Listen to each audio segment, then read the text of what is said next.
ಪರಿಹಾರ ನೀಡದ ಕೆಎಸ್ಆರ್ಟಿಸಿ, ನ್ಯಾಯಾಲಯದಿಂದ ಕಠಿಣ ಕ್ರಮ.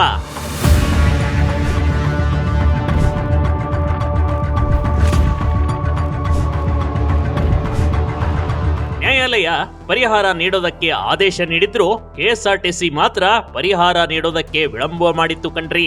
ಇದೇ ಕಾರಣಕ್ಕೆ ಕೊಪ್ಪಳ ಡಿಪೋಗೆ ಸೇರಿದ ಕೆಎಸ್ಆರ್ಟಿಸಿ ಬಸ್ ಜಪ್ತಿ ಮಾಡಲಾಗಿದೆ.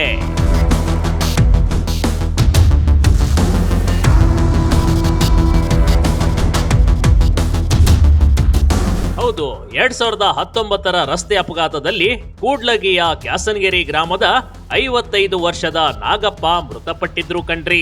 ಮೃತರ ಕುಟುಂಬಕ್ಕೆ 12 ಲಕ್ಷ ಪರಿಹಾರ ನೀಡಲು 2020ರಲ್ಲೇ ನ್ಯಾಯಾಲಯ ಆದೇಶ ಮಾಡಿತ್ತು. ಹಲವು ವರ್ಷಗಳಾದರೂ ಪರಿಹಾರ ಮೊತ್ತ ಪಾವತಿಸದೆ ಸಾರಿಗೆ ಇಲಾಖೆ ಮೊಂಡುತನ ಪ್ರದರ್ಶನ ಮಾಡಿತ್ತು ನೋಡಿ.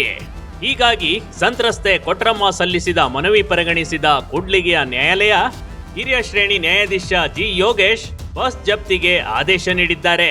ಈ ಕೆಎಸ್ಆರ್ಟಿಸಿ ಬೇರೆ ಇನ್ಸೂರೆನ್ಸ್ ಕಂಪ್ನಿಯವರೆಲ್ಲ ಡೆಪಾಸಿಟ್ ಮಾಡ್ತಾರೆ, ಇಲ್ಲ ಅಪೀಲ್ ಹೋಗಿ ಕೇಸ್ ನಡೆಸ್ತಾರೆ.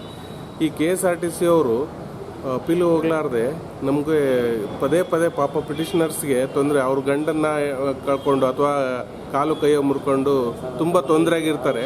ಈಗ 5 ವರ್ಷ 6 ವರ್ಷಗಳಿಂದ ಅವ್ರಿಗೆ ಯಾವುದೇ ಪರಿಹಾರ ಸಿಗದೇ ಇರ್ತಾರೆ. ಇಂಥ ಸಂದರ್ಭದಲ್ಲಿ ಅವರು ಎಕ್ಸಿಕ್ಯೂಷನ್ ಪಿಟಿಷನ್ ಹಾಕ್ಕೊಂಡು ಅಟ್ಯಾಚ್ಮೆಂಟ್ ಮಾಡ್ಕೊಳ್ಳೋ ತನಕನೂ ಅವರು ಯಾವುದೇ ರೀತಿ ಅಮೌಂಟ್ ಡೆಪಾಸಿಟ್ ಮಾಡಲ್ಲ ನೊಂದವರಿಗೆ. ನ್ಯಾಯಾಲಯದ ಅಮೀನ್ ಸಿಬ್ಬಂದಿಯಿಂದ ಬಸ್ ನಿಲ್ದಾಣದಲ್ಲಿ ಜಪ್ತಿ ಕಾರ್ಯಾಚರಣೆ ನಡೆದಿದೆ.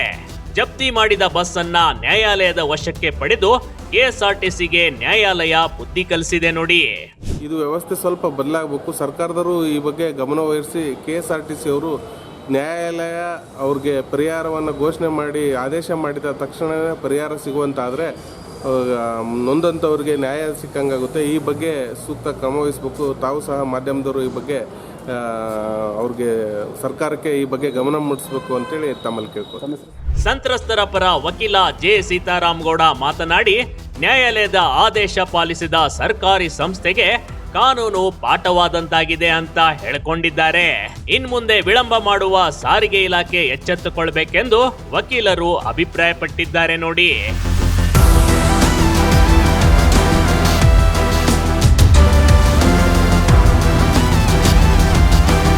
ಕೆಟ್ಟ ಮೇಲೆ ಬುದ್ಧಿ ಬಂತು ಅಂತಾರಲ್ಲ, ಅದು ಇದೆ ಅನ್ಸುತ್ತೆ. Big TV Karnataka, Vijayanagara.